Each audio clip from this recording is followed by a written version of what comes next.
The first bill, practically within hours of taking the oath, was a bill to fix our immigration system. Yes, ma'am. It was called the U.S. Citizenship Act of 2021. Exactly. It was essentially a pathway to citizenship for the... Yes, ma'am.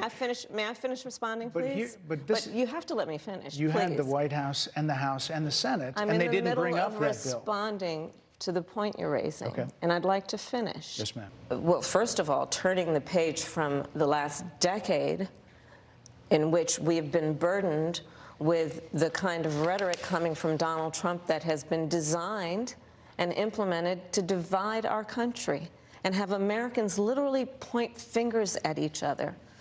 Rhetoric and an approach to leadership that suggests that the strength of a leader is based on who you beat down instead of what we all know.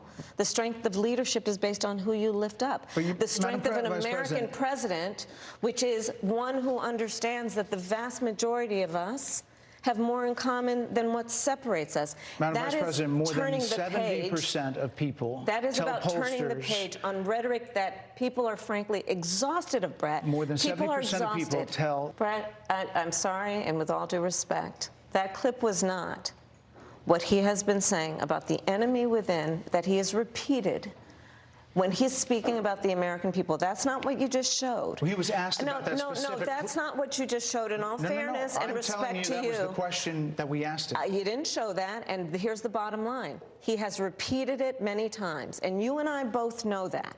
And you and I both know that he has talked about turning the American military on the American people. He has talked about going after people who are engaged in peaceful protest. He has talked about locking people up because they disagree with him. This is a democracy.